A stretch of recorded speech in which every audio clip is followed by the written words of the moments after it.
Welcome back to the Hockey Show, and today we are here to talk about these 5 teams that I have decided will be making the playoffs after missing out last season. Starting off with number 1 on the board, the Ottawa Senators. Now, this team finishing up 39, 35, and 8 last year for 86 points, finished just 6 points out of the wild card spot. If they won 3 more games, if they won 2 games and lost 2 more overtime games, just a couple games in hand, they could have made this playoffs, and they were so close. If we all remember that 5-team race to the finish there in that home stretch, the last few weeks of the regular season, it was a race between a couple of the teams on here, the Capitals, the Pittsburgh Penguins, all in that race for the wild card spot. And the Senators were in there, but they just couldn't carry it to the finish line. It was like they were running into the end zone and they fumbled the ball right at the end. They just couldn't seal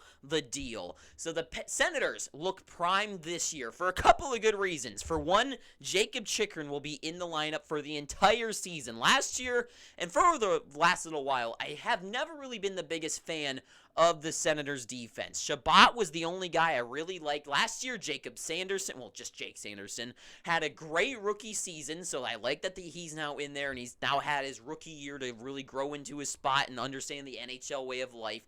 Artem Zub and those type of guys, like TJ Brody, I'm good with. I mean, not Brody, Hamonic. I like these guys, but they're just not those are solid guys to be with one of these great players. Now that they've got Chikrin the entire year, Shabbat always in the lineup, and now Sanderson out of his rookie season, those 3 guys, I really like their defense now. I mean, it's not the best defense in the league by any means, but it is a lot better than last year. Sanderson, 32 points in his rookie year. Amazing stuff right there. Love that. Shane Pinto as well, 35 points last year in his rookie year, his true rookie year. Great stuff. They're going to start growing even more and getting into growing into those top guys in the league. Sanderson, great top 4 defenseman. Pinto, most likely a second-line guy eventually. And Josh Norris as well, going to be in the lineup, hopefully, in the lineup for the entire year instead of just 8 games before being injured. This guy can be amazing. He had an amazing, it was his third, he's true first year. He had a great year, but then last season, of course, injured, so he'll be back to fill in that second-line centerman position. Great stuff there. And Tim Stützle, growing into that true all-around guy that you saw that he could be with Team Germany, just the true anchor of a team. And I guess he's gotten out of the last 100 games or something like that of both Austin Matthews and Stützle's career, Stützle is beating Matthews. This guy is a star. If you are underrating him, he had 90 points last year. I feel like he's under the radar for a lot of people. The guy was an absolute steal. The Senators really won that draft where it was Lafreniere, Byfield, or Stützle, and I was praying it. I was saying everyone on my hockey team, everyone was talking Lafreniere or Byfield, and I was like, you guys don't know what you're talking about. This Stützle guy's leading a country. This guy is the guy, and look at him now. Absolute star of the league. Underrated, and I think that's insane how a guy with 90 points can be underrated, as well as Batherson as well with a great good breakout year with 62 points. Great stuff. And Alex Formenton coming back. There's a lot of bright sides to the Senators. Things going to be growing and developing, all these young guys and just guys that were already there to continue. I really like it. The team's just getting better. Senators, for me, an easy lock into the playoffs, as well as the Buffalo Sabres, who I think with the Sabres and the Ottawa Senators will be pushing out some teams like the Bruins, like the Tampa Bay Lightning, like the Florida Panthers, like the New York Islanders. These teams that could be pushed out of those spots I dare say, is the Senators maybe better than a team like Tampa Bay now? I mean, look at the depth and stuff. I don't know. It's kind of debatable, and I get Senators with their goaltending. Korpisalo, is he really the best goalie in the world? Probably not, but I think this team overall, if you look depth to depth, I don't know, it could be pretty close. But anyways, the Buffalo Sabres finishing with 91 points. They were so close to the playoff spot of the Panthers, with 1 point being behind them. So close. They just needed a one more win, one more huge game by Tage Thompson. They would have been in the playoffs last year to end that drought, but it wasn't to be. But this year is the year. I'd bet money on it. This is the year. The teams all together, they really didn't lose anybody. They have Dylan Cousins, who had a great breakout year with 68 points.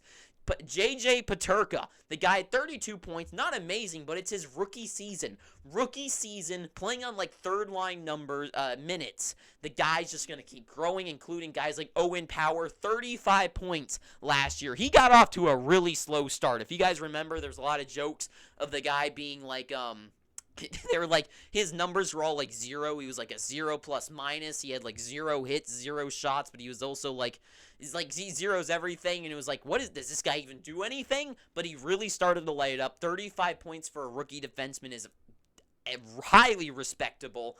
The guy's a stud. He makes amazing plays. He can play defense. He can join up on the offense. Owen Power being in that position, starting off the year strong, and Rasmus Dahlin's amazing breakout year as well. Devin Levi, though, is the question mark. And this is where I want to bring up a point. That I'm not saying these teams are going to be, like, playoff, like heroes or anything. I'm not saying they're winning the Stanley Cup. But I think they're going to make the playoffs. Then what happens?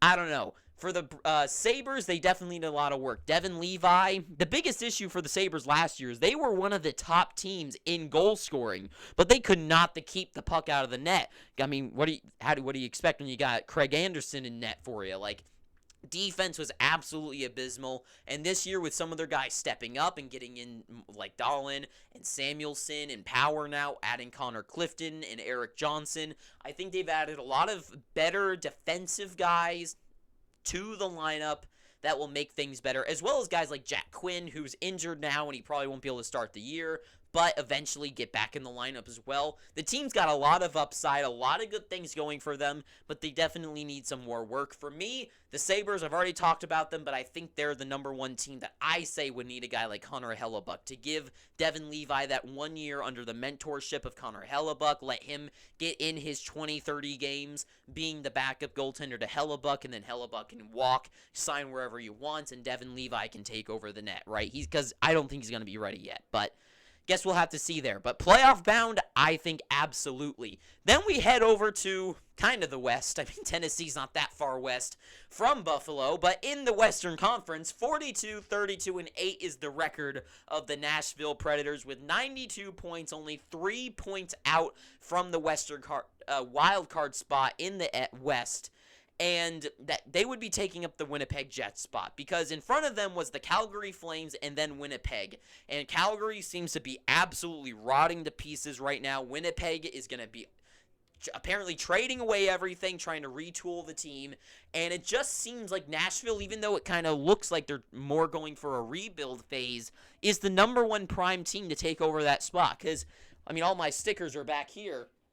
And you take a look, it's like a team like the Vancouver Canucks, they're not ready for a playoff spot. The Anaheim Ducks, the San Jose Sharks, far from being in the playoffs.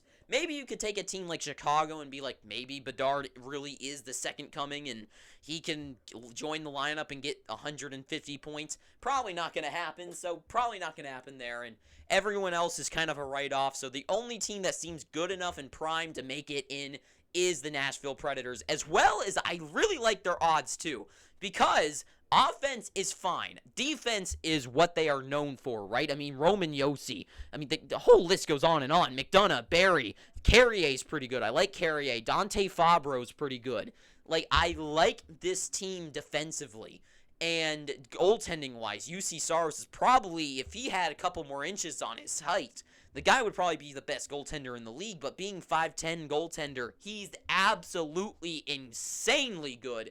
I think somehow, once again, another underrated player who is somewhat appreciated, like Tim Stützle, the guy is absolutely insane. UC Saros, amazing goaltender.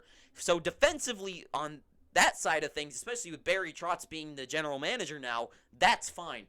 offensively, they do need some work, and that is where I think some of this team might start lighting up. Guys like Parsonen, guys like Tomasino, guys like Evangelista, if they can step up and go to that next level of offense and bring from going from like 11 and 18 points, and if Evangelista gets a full-time role, if they can get to like 20, 30 points, that team's going to have like, that's a whole boost of a combined, what would it be, like 60 points altogether. That's a huge jump in offensive numbers. So Predators, they seem primed for it. They got a lot of good young guys that are not like superstars, but a lot of good things that could go well for them. So Nashville, they just seem like the obvious answer to fill in a hole that will be in the West. Going back to the East, but not, I mean, really that far east, but whatever, is Columbus with 25, 48, and 9. Now, I know this might be where people are like, okay, this guy's in over his head. But last year, I thought would have been the year that Columbus starts lighting up. But then I realized something going into the year. Well, for one, the team's way too young, and they don't really have any of that veteran talent to really help out the young guys. Because this team is so young. But after that first year, some of these guys, like Kent Johnson getting into like the 40s, and guys like Kirill Marchenko getting 21 goals and only 4 assists, way to be a puck hog. And the guy like doesn't pass the puck at all. But 21 goals, not that bad at all. A lot of the young guys, Cole Sillinger not being able to play the entire season and had an injury. I think they're gonna take the step forward. Defensively, they fixed in those holes. Damon Severson and Provorov, as well as the guys they already had in Werenski and Bachfist. I like this team and Jiricek, who looks like a beast, who's gonna jump up as well. Defensively, they're fine. Goaltending-wise, another team that I think could really use some help back there, that they didn't really do much of anything. Maybe they're hoping that Merzlikins can step into that role and be more solid of a goaltender to lead this team. I think Merzlikins is okay. I don't think he's going to be a team that wins a Stanley Cup and becomes a Conn Smythe winner, but I think he's good enough, like a Ville Husso, to kind of be there and good enough to get a team over the hill, especially with this good defense in front of him. And offensively, I think this is the type of team that has the potential to be, once again, the 31st worst team in the NHL, or they could be in the second round of the playoffs. They got a high ceiling, but also the lowest floor.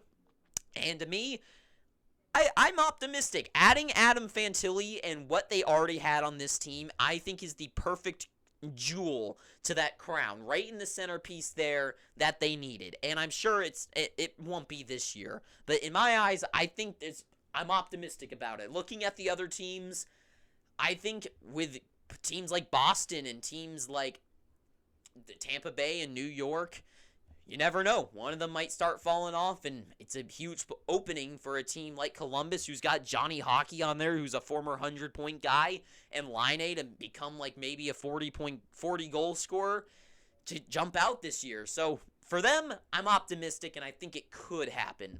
Will it? Probably not, but I'm optimistic. And then the Detroit Red Wings. This is where I think my top 3 picks on this board is Ottawa, Buffalo, and the Red Wings. And then, I guess, the Predators, too. But for the Red Wings, 35, 37, and 10. 80 points last year. They were 11 points away from the wild card spot. But this team, they add Alex DeBrincat, right? Absolutely huge bring on to the team for that top line with Dylan Larkin as well. Those two guys, the speed that they're going to be running around any team that they're playing against, that when they're playing against a team with slow defense, they're going to be burning past them. They're going to be able to get past them, send a puck to one, back up to the other. The other one's going to be flying up forward still and have a one-on-one with the goalie and destroy the guy, right? These two are going to light each other up this year, and adding JT Compher really solidifies that depth in the center position. Because JT Compher is far from a center who's going to change your team. But with Larkin on the first line, Compher or Kopp on the second and third, and then the fourth line with like a guy like Joe Veleno or any one of these young prospects that they have is huge. That is a solid 4 lines of centers right there. Every minute of the game, they're going to have a great centerman on the ice at all times, which is one of the most important things to have.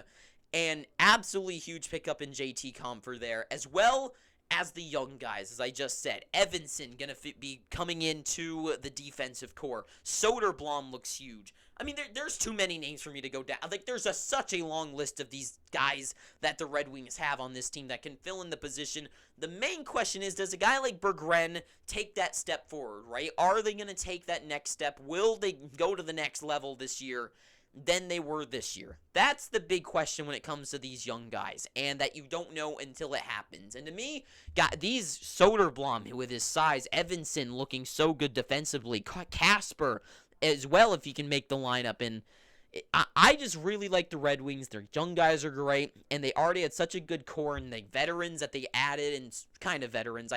Compher's a veteran, but it's so hard for me to call a guy like DeBrincat a veteran. He is, but it's just hard. But anyways, to me, the Red Wings make it in. They knock out those teams up there in Florida, Tampa Bay, Boston, New York. And that's all I got to say. So these are my picks, and that is it. So if you've made it this far, please, I'm begging you, pick up your free subscription. And until next time, too sweet, have an amazing day, and ta-ta for now.